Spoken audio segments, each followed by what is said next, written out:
Good morning, beautiful people of the world. Good morning. It is Thursday, March 7th, 2024. Woo.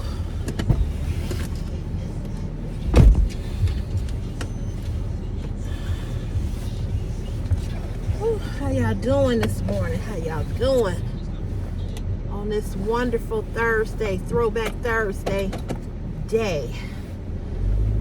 Oh, Lord. I'm so sleepy. I had company last night. I'm sleepy. Oh, Lord. Anyway, good morning, good morning, good morning to you and you and you and you and you and yours. I hope y'all have had a great week thus far. We are almost winding down to the end of the week. Tomorrow is Friday, and it's my baby's birthday, you all. Oh, my goodness. Oh, my goodness. I get so emotional. Oh, I get so emotional when it's his birthday. I don't know why. I just get so emotional. He will be 16 tomorrow. 16. My baby. My baby. My. Oh, Jesus. He will be 16 tomorrow. Oh, I praise and thank God for never ever thought I would even have a child. So many times that I couldn't and I wouldn't. And so I think that's why part of my, emotion is the way that it is. He gets on my nerve. He rattles me. He does all kinds of crazy stuff as a teenager. When he was a toddler, he did crazy stuff. But I thank God for him. I do. I thank God for him. I love him with everything in me, every fiber, everything. He is my everything. He's the best part of me. He's the best part of me. I thank God for him. I thank God that he is a decent young man. And I do take credit for that. Because his sperm donor misses his birthday and has missed every birthday. Well, I'll be doggone. He could have killed somebody. Did y'all see that car that just flew past me? He just flew past, came over to this lane. Certifiably cray.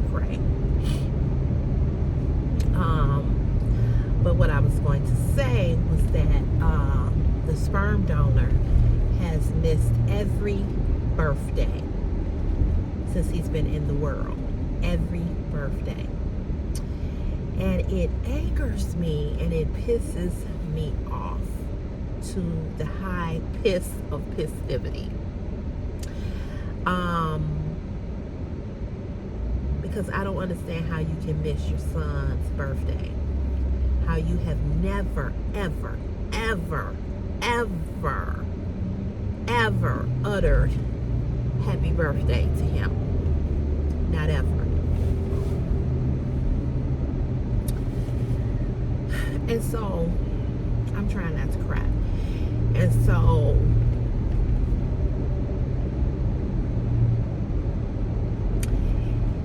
it puts me in a real pissed off mood. Because you already missed Christmas. You missed when he graduated from 8th grade. I'm sure you will miss his high school graduation and his prom and him getting his first tooth when he started walking. Every fundamental part of his life you have missed. And if you're watching this, I just want to tell you what scum of the earth I think you are. You are past the word of scummy. And it makes me mad. It makes me mad. And it makes me mad because he sends his mother a birthday card every year. But he never sends my son one. And never has. And then he has the nerve. He has the audacity, the gall to write a post on fucking Facebook about it's my son's birthday, and you ain't did a motherfucking thing for him since he been breathing. And I'm telling you all, I have to pray. I have to pray. I have to go way, way, way deep down in my spirit and in my soul and pray. Because if there was one person on this earth that I would not mourn if I heard they died, it would be him.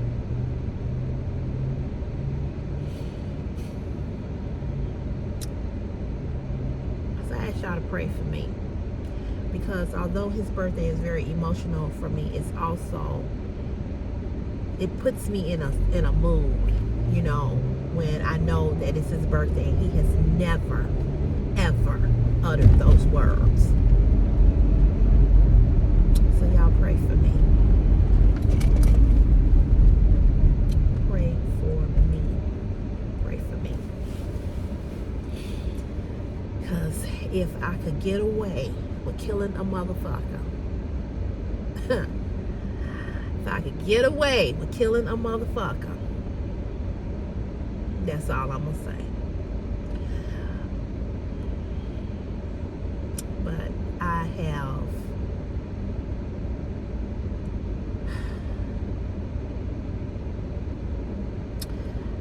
had to ask God to help me every year of his birthday to not want to find his monkey ass and put a bullet through his motherfucking forehead. I have had to ask God to help me. And it's not easy. It's not easy.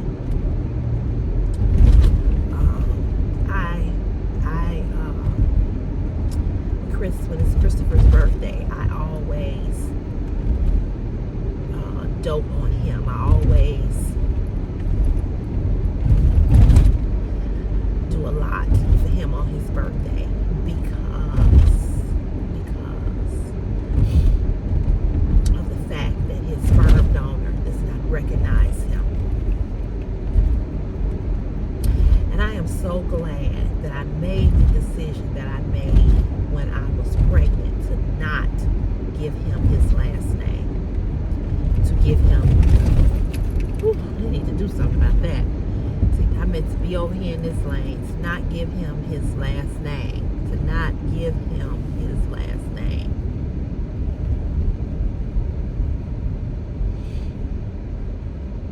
Because I feel that a man who has a child, whether he's married to that woman or not, if he is not an active part of that child's life, he does not deserve, that man does not deserve for that child to have his last name just because he is the seed provider. And I decided when I was pregnant, because I knew when I was pregnant that he was not going to do anything for him or with him or to help me take care of this child. I knew that. And I decided to give him my last name, which is Cotton. And originally I was going to name Christopher Anthony Curtis. That's his punk ass name. And Curtis is my father's first name. But after he cussed me from A to Z one day in regards to helping me buy prenatal vitamins for our child, because the prenatal vitamins that I needed, my insurance at the time did not cover that brand. So the prenatal vitamins were like $60. I'll never forget this. And I called him up and I said, if you can just give me half, 30, and I'll pay 30. And originally he said yes. He said, okay, I'll come over and I'll give you the money. Now, mind you, I found out, I got pregnant in June. I found out in August that I was pregnant. August 4th, I found out I was pregnant. By the end of August, I had put him out of this very apartment that we're in right here. I put him out. I put him out because 3 weeks prior to that, he had jumped me. And he had slapped the dog shit out of me. So hard that I still have the dent in the refrigerator where my head hit the refrigerator. It's that crack from my head is still in the refrigerator. Still in the refrigerator. Still in the freezer door. Still there. He slapped me so hard that my earring popped out of my ear. Never found that earring until it went up under the refrigerator. Never found it until years later when they had to come up and paint the apartment when we had the fire in the building. That's when I found the earring. It was a gold earring, my favorite. So he had got to the point where he wasn't coming home, or if you want to call that his home, or wasn't coming or whatever, wasn't, and he would be gone like all night long. And I'm like, where you, what's going on here? So but let me back up even further than that. No, after the slap, what did it was, which I had wanted to break. I was trying to get away, and trying to leave him alone, and I wanted him out. He wouldn't leave. And so one night I was pregnant. Now this was after I had found out I was pregnant. He slapped me before I knew officially that I was pregnant. But I had already told him that I thought that I was, by the symptoms that I was having, and I had missed my July period, because I would come on my period like the first of the month, like clockwork. And it had been like that for years, and I missed my July 1st period, and I was pretty regular. So I was like, I was like, but even the day after we had sex, I knew that day that I was pregnant. I knew that day, and I knew that day. I felt it in my spirit. I was like, I don't know, it was just something. I just knew it. But anyway, he slapped me. He slapped me before I found out that I was pregnant. But I was having the pregnancy symptoms, and I told him that I thought that I was pregnant. And we got into an argument because he was supposed to give me money for the rent. And let me just say this. Let me make myself clear. I didn't need his money for the rent. I made enough money to pay my rent. But he couldn't stay with me rent free and not pay nothing. Pay nothing and do nothing. What the hell is going on up here? All these police cars. Anywho, so I hope we can get through here. It's about, I don't know how many. All I see is flashing blue lights. So,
money, and he didn't give it to me.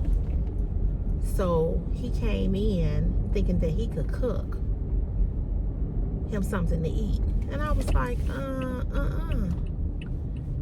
I'm like, no, sir. I said, you ain't finna cook in this kitchen, and you ain't gave me no damn money. I said, I don't know what you thought, but that ain't happening. So he was like, I'm hungry, I want to fix me something to eat. I said, okay, you can do that, but you can't do it here. So I told him, I said, you got to go. What street is this? Damn it. Let's see, I don't know if I can get through here. Here's the, I should be able to turn now. So a bunch of police cars. What the fuck hit this car? A truck?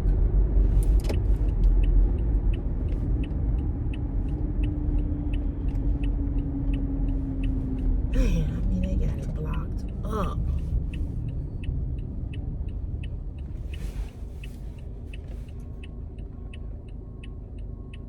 I don't know what the hell happened right here.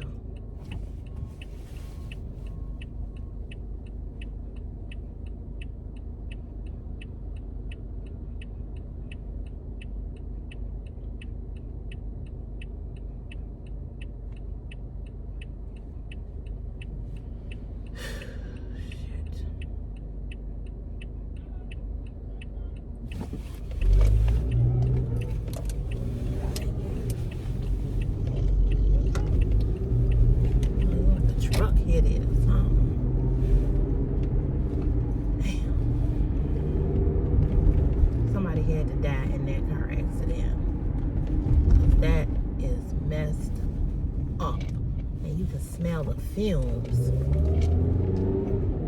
Damn.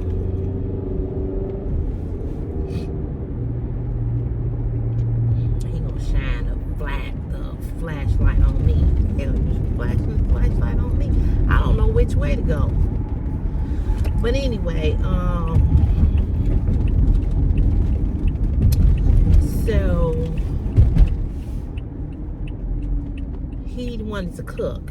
And I was like, no. And so we went back and forth. So he turned the stove on. I turned the stove off. He turned the stove on. I turned the stove off. I was like, you're not cooking in here. You don't want to pay your portion of the rent, or you don't want to pay me. I said, you got to fucking, you're not, no. So he was mad. I was mad. And,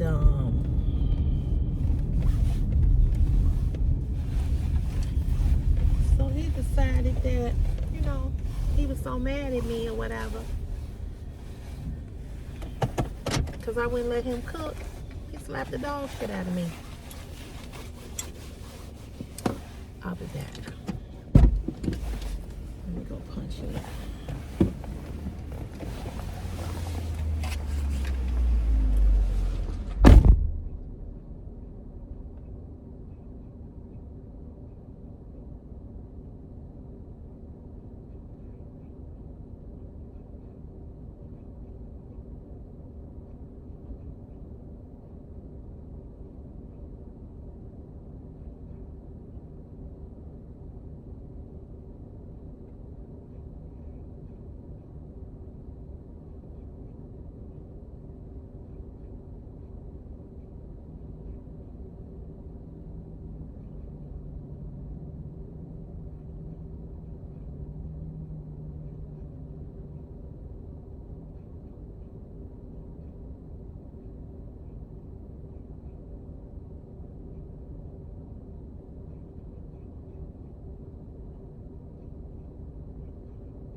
like, what in the fuck is this bitch at?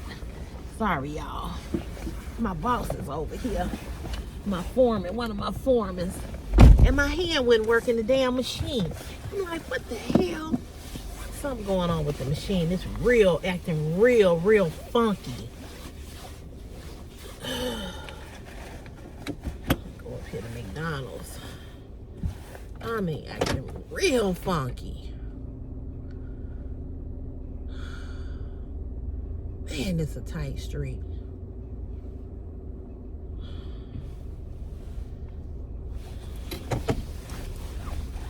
So, I apologize, y'all. I should have shut the,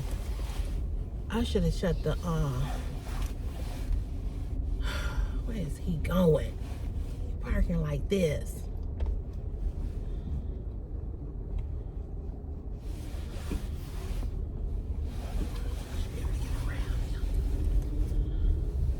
I should have shut the camera off, and I didn't. But anyway, so that's why he slapped me. He slapped me because he wanted to cook, and I was saying no, and we was going back and forth, whatever.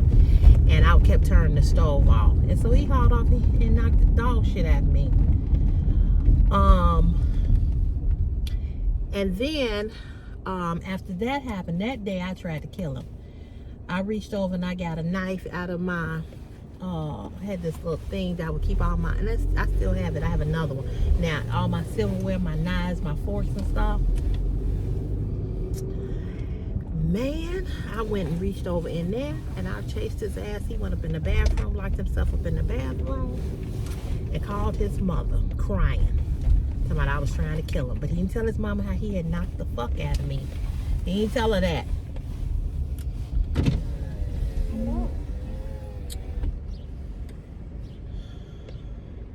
Hi, can I get a large orange juice and a sausage biscuit?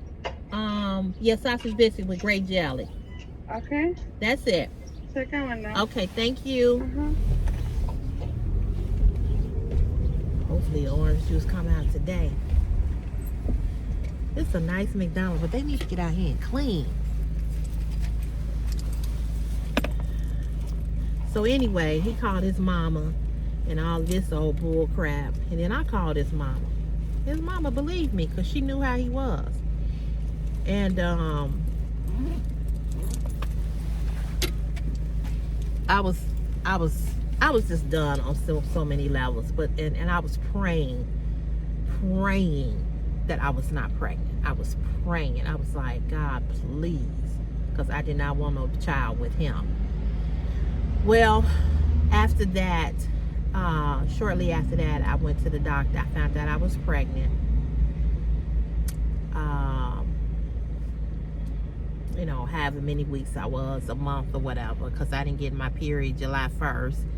So August 4th, I found out I was pregnant. I was devastated. I was pissed at myself. Because I'm like, how you get to be this fucking old and get the fuck knocked up? Because I was 37. I didn't have Christopher until I was 38. I moved out of my parents' house in 2006. I was 36.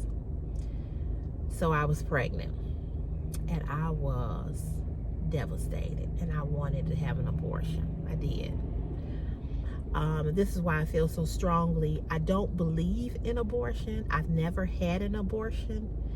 I've only had one pregnancy and one child. But I just believe that women should have the right to choose. Nope. You got it today. No cheese, right? No, yeah, no cheese. Thank you. I just believe that a woman has the right to choose. Okay, thank you. I don't know, it's a machine. I don't know what was wrong with it. It happens. It happens. I appreciate you. Thank you. Yes, ma'am. Okay, thank you. So I believe that every woman has the right to choose. Okay, hold on one second. Okay, thank you, baby. Have a great day. All right. because I just believe that. I just believe that she has the right to choose, because, having a child is it's a big decision, whether you're single or you're married. It's a big decision. And I wanted an abortion. I did. And then I thought about, I was going back and forth in my head. I was very, very depressed. Very depressed. And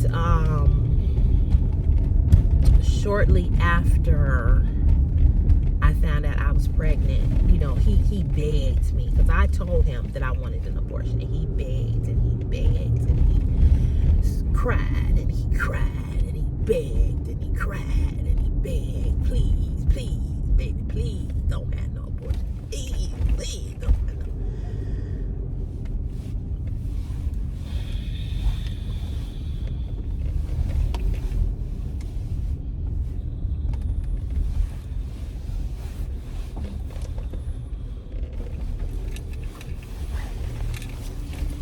He did all that, and he's done nothing. So he begged and he pleaded and he cried and he snotted and he cried and all of this old bullshit.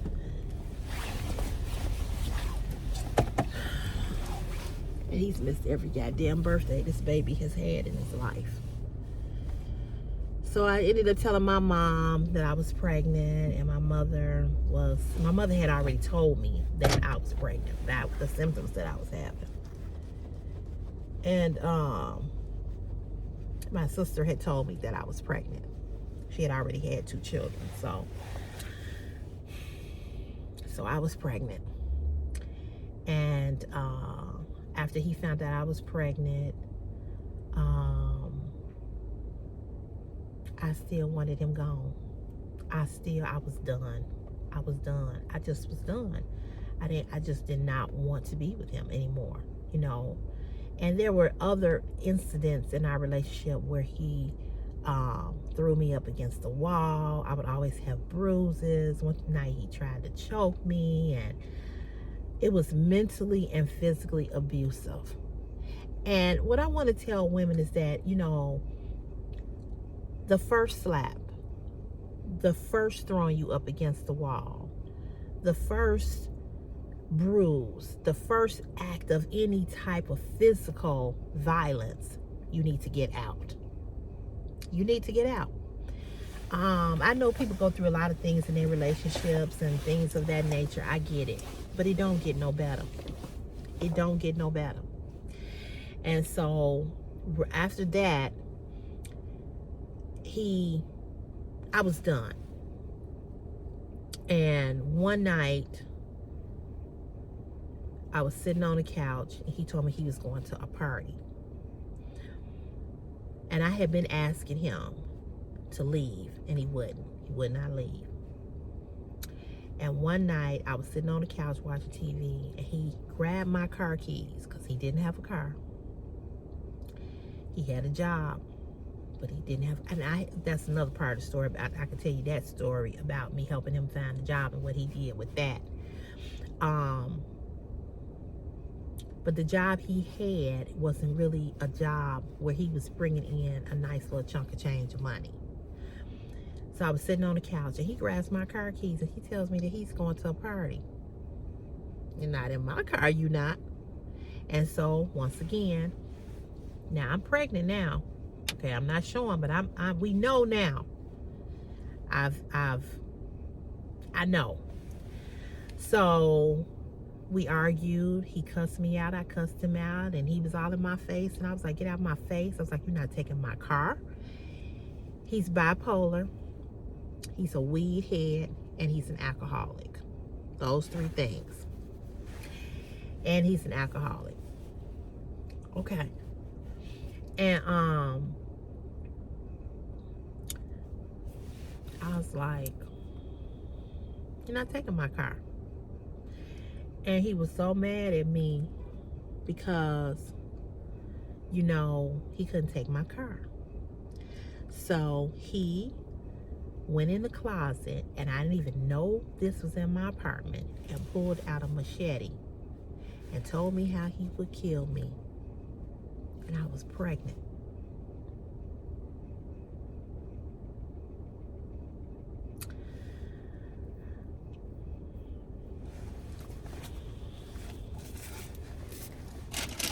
So, it's more to the story.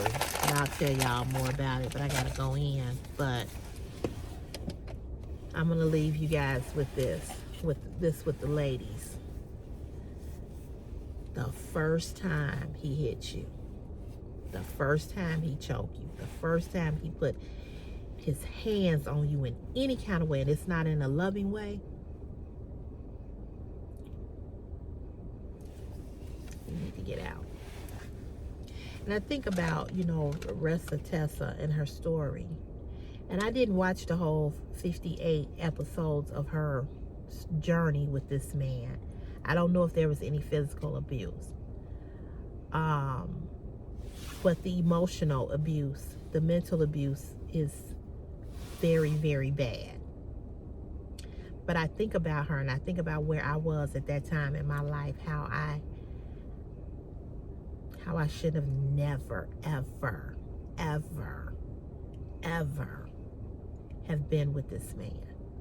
So I relate a lot to her, I thank God that he spared my life, because we know that things can go left real quick. I thank God. I thank God. I thank God. But I can tell you all more in another video. But I just want you all to understand that sometimes when women are in these positions where they want relationship and they want love, it becomes desperation. And men smell that on us. Men know. They know when you're desperate. They know how badly you want love and how badly you want relationship. They smell it on us. And they play on that. And that's why you have to not have that scent on you of desperation. Not have that scent on you of I'm looking for love and I need love. And you can't have that scent on your body. You can't have that scent not on your body, but you cannot have that scent in your spirit, because it comes out. It comes out. So, know who you are. Trust in God. Wait on God. He may not come in your time, but he's going to show up, and he will come. But when you smell of desperation in your spirit for anything, not just a relationship, for a job, for a house, for making decisions that you know that you need to make, pray about it. Ask God to guide you. I remember when I wanted that other house, I was devastated when I didn't get that house, but we have to wait on him. Wait on him. Wait on him, wait on him, wait on him. Wait on him. If you believe in God and you believe in Christ, if you're saved, if you're not saved, if you just have some type of spiritual connection to the Father, pray and ask him to be with you while you're going through those situations, and that you won't make the wrong decisions in life in regards to what you need to do, because making the wrong decisions in life, one wrong decision can cause you a lifetime of hell. And I'm telling the truth. So y'all be blessed. Y'all be good. And I will see you all tomorrow. I got tomorrow off because it's Chris' birthday and I got to take care of some business with the house. With the, I think the people are coming to appraise the house tomorrow. So that's why I'm taking off. Are they coming tomorrow? Yeah, it's tomorrow. I think it's going to be tomorrow. So yeah, I'm not going to be at work tomorrow, but I will be back on to talk to y'all. So have a good day. Be blessed. I'll see you soon. Bye.